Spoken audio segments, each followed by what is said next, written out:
Bonjour, bienvenue sur ma page Facebook. Je voulais vous faire un petit mot de bienvenue à quelques jours de mon départ. Donc, pour ceux qui ne me connaissent pas, je m'appelle Lydiane Saint-Onge, j'ai 26 ans, je viens de Trois-Rivières, j'étais courtier immobilier dans la vie. J'avais un très beau réseau d'amis, une très belle vie en fait. Puis, tout s'apprête à changer parce que je vends mon condo, ma voiture, mes vêtements, mes meubles. Je quitte ma carrière pour réaliser mon plus grand rêve, celui de faire le tour du monde. Pour une durée indéterminée. Je veux voyager, je veux travailler ailleurs, je veux rencontrer, je veux vivre plein d'aventures. Je vous invite à me suivre, ça va être fou. Il va y avoir des vidéos, des photos, des conseils aussi pour les voyageurs, parce que moi, je voyage backpack. Puis, je vous invite en fait à liker ma page, à la partager pour qu'il y ait plein de gens qui puissent me suivre dans ma grande aventure. Fait que à très bientôt. Donc, tu as publié cette vidéo-là et tu t'es lancé. Oui, j'ai démarré une page Facebook qui était destinée à ma famille, mes amis, parce que je voulais juste pas inonder ma page Facebook personnelle de photos de voyage. Mais t'as dit, ceux qui veulent voir des photos de voyage vont juste s'abonner à une petite page et je l'ai nommée pour le fun Lydiane autour du monde. J'ai eu une belle surprise en dedans de 24 heures quand j'ai démarré la page et que j'ai mis la petite vidéo en ligne qui était vraiment juste pour expliquer à mes clients un peu ce désir-là de partir et de suivre mes passions. En dedans de 24 heures, j'ai eu 4000 personnes qui me suivaient. Et en dedans de 4 jours, donc ça, c'est 4 jours avant mon départ. Donc, la journée du départ, j'étais rendue à 10 000 abonnés. J'ai fait « Wow! C'est quoi qui se passe? » Je m'attendais comme pas à ça. J'ai fait « Bon, je m'énerve pas avec ça. Je vais publier, je vais partager des petites photos ici et là pour le plaisir, comme si je parlais à ma famille ou à mes amis. Puis advienne que pourra. » Je suis partie, puis moi, dans le but de la première année, je voulais me donner vraiment le plus de vacances possible. Donc, c'était une année de vacances et je dépense tout mon argent. C'était ça le but. Mission réussie, j'ai tout dépensé. Et après ça, je voulais m'en aller en Australie, travailler comme dive master, donc enseigner la plongée sous-marine pour me ramasser de l'argent. Et finalement, au bout d'un an, j'ai vu que j'étais rendue à 35-40 000 personnes qui me suivaient. J'ai compris que peut-être je pouvais faire quelque chose avec ça. Je suis revenue au Québec, j'ai démarré un petit site web qui était pour un peu répondre aux nombreuses questions que je recevais par jour au sujet des destinations que j'avais visitées. Parce que là, c'est ça, les gens, ils allaient sur les médias sociaux, ils t'écrivaient. Oui, je recevais un minimum de peut-être 50 messages par semaine. Maintenant, je suis rendue à une trentaine par jour. Ouais. Je peux plus répondre. C'est plus possible. Mais à ce moment-là, je répondais à chaque personne, puis je répondais aux commentaires, je prenais ce temps-là. Et j'ai réalisé qu'à un moment donné, ça me bouffait énormément de temps et je répétais un peu les mêmes choses. Fait que c'est pour ça que j'ai décidé de partir un site web qui allait répondre aux questions générales de la plupart des personnes. Et en partant ce site web-là, quand je suis revenue au Québec, il y a eu des commanditaires qui m'ont appelé, comme GoPro, qui ont été les premiers qui m'ont appelé. Ils m'ont dit « Hey, ça te tenterait-tu de devenir ambassadrice GoPro? Puis, on te donne un petit peu d'argent, on te donne une GoPro. Merci, bonsoir. » J'ai fait « Je saute au plafond. » Je capotais. Et après ça, ça a été une Everyday Sunday, une marque de bikini, l'accordé, etc. Puis je me suis ramassée avec 5 marques en dedans de 2 mois qui étaient prêts à embarquer un peu dans l'aventure sans que je les sollicite. Et j'ai comme fait, je pense que je vais être capable de payer une partie de mes voyages de cette année. Et finalement, c'est Évasion qui m'ont contactée et qui ont comme travaillé sur une idée d'émission de télé avec moi. Et donc, pour la deuxième année, j'avais donc une émission de télé plus 5 commanditaires. J'ai payé toute mon année de voyage. J'ai flobé tout, là, j'ai rien gardé au final, mais j'ai fait une superbe deuxième année de voyage. T'as plus ta BMW? Non, je l'avais vendue, j'ai perdu 20 000 dessus en la vendant. Quel fail! Aïe. Fait que t'as été quand même chanceuse de ce que je comprends. T'as pas fait de démarche pour aller les chercher, c'est eux qui sont venus à toi. Ouais, il y avait quelque chose de magnétique un peu avec ton projet, avec ta marque, avec l'authenticité de ton message. C'est encore un peu... je pourrais pas dire qu'est-ce qui s'est passé, puis même si je parle à des spécialistes Facebook comme toi, on comprend toujours pas qu'est-ce qui s'est passé à part question de timing, question de ça parle aux gens parce que j'ai tout laissé tomber, j'ai laissé tomber ma job et j'ai accompli un rêve qui a peut-être plusieurs rêves secrètement. Fait que je sais pas, c'est un mélange de tout ça, de l'authenticité dans la façon que je partage mes choses sur les réseaux sociaux. Donc, puis que j'avais pas ce désir-là au départ de vraiment devenir populaire ou connu avec ce blog-là. Fait qu'il y avait une question qui était très... Je pense qu'on le sent quand un blogueur essaie de faire quelque chose pour être populaire ou pour être connu. Ben, c'était pas mon cas, puis c'était pas mon but non plus. Fait que je le faisais pour le plaisir. Mais justement, j'ai vu dans le journal, c'était une jeune dame, ben, elle avait 26 ans, elle était pas bien. Puis ça disait qu'elle s'était endettée de plus de 10 000 $ pour être capable de devenir un influenceur Instagram. OK. Essentiellement, la personne elle a pris des dettes pour être capable de devenir quelqu'un qui a ton métier, un peu, si on veut. Qu'est-ce que tu penses de ça? Est-ce que tu... J'ai comme l'impression que c'est une tendance, qu'il y a de plus en plus de gens qui font ça. Puis toi aussi, tu t'es endetté d'ailleurs pour être capable de... Quand on y pense, c'est ça que t'as fait. T'as tout vendu, puis t'es en voyage, t'avais déjà de l'argent, t'as tout vendu. Mais je me suis clairement pas endettée. Quand même pas. Ouais. Mais je l'ai pas faite pour les autres. Je l'ai faite parce que moi, j'avais besoin de voyager. Là, j'ai tapé sur le micro. Je l'ai faite parce que moi, j'avais besoin de voyager et non pour les autres. OK.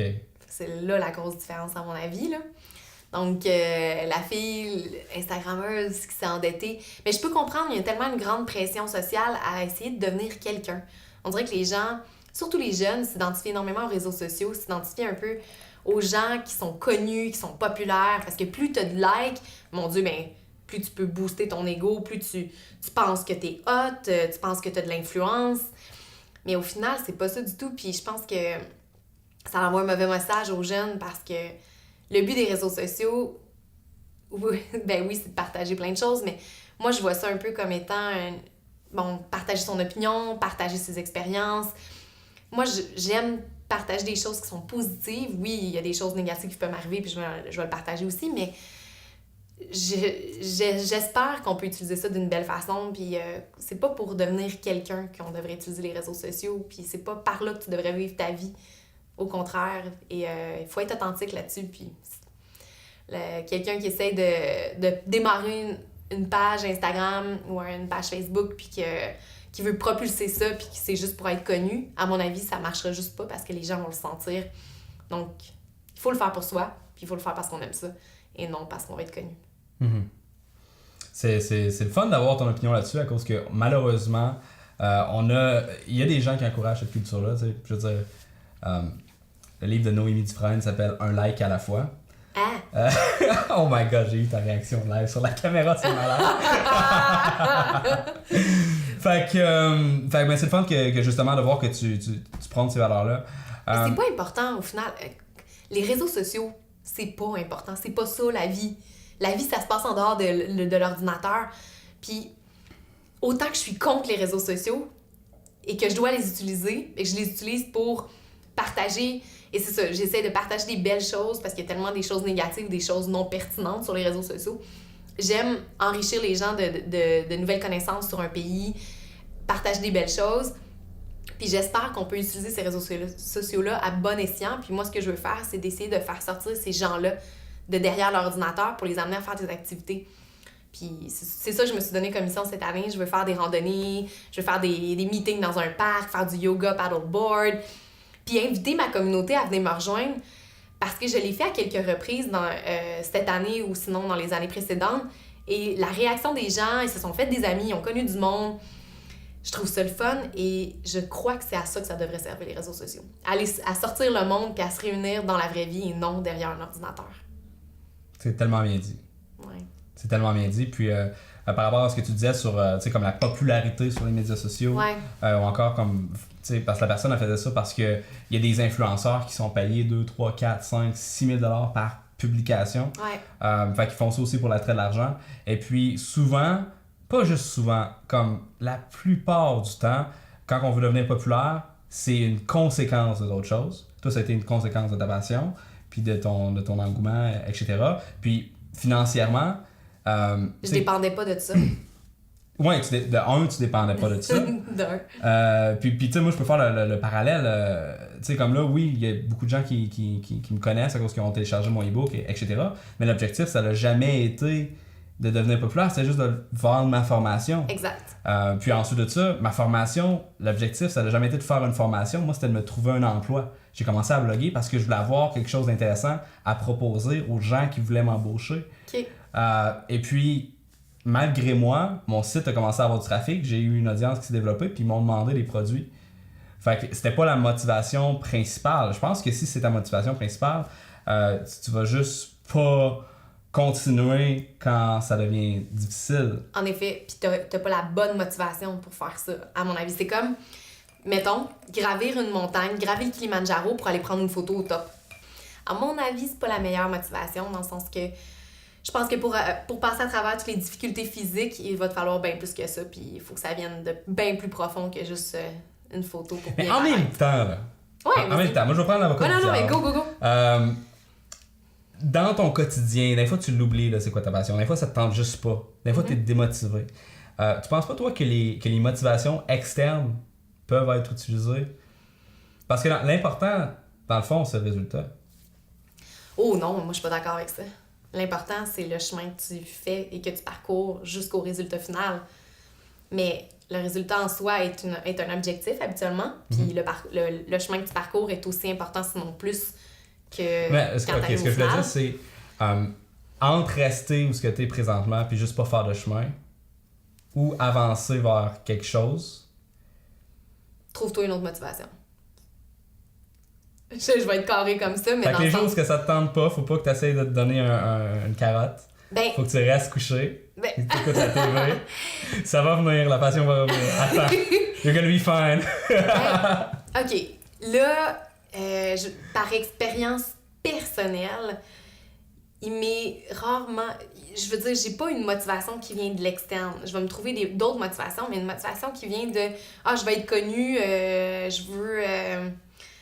je sais pas, là, comme la fille qui veut être connue et populaire. » Ben, je pense que c'est pas louable comme objectif. Puis, à mon avis, il y a des plus beaux objectifs où elle peut se trouver d'autres passions qui viennent de plus profond, qui vont la faire lever de son lit puis la motiver.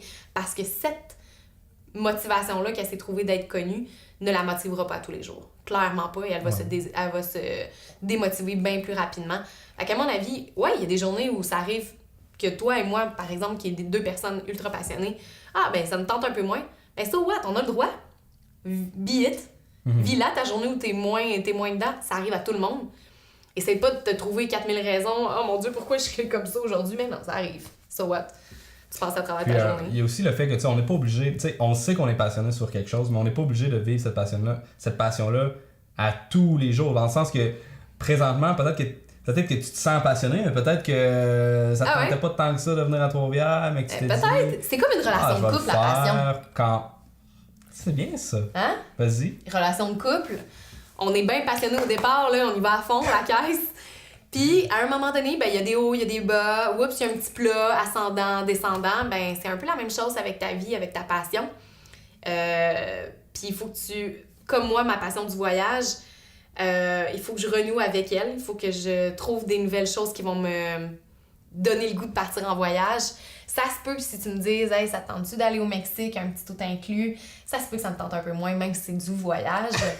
Mais si tu me parles d'Islande, puis de partir faire du camping, puis on va aller monter un glacier, puis tout ça, puis je serais comme, ouh, là, je le sens. Là, je le sens, la passion, elle commence à monter, puis là, j'ai hâte de partir. Okay. Mais il faut juste que je trouve des façons de faire, puis des fois, de revenir un peu au Québec, de me poser, de prendre un petit break, me donne justement le goût de repartir.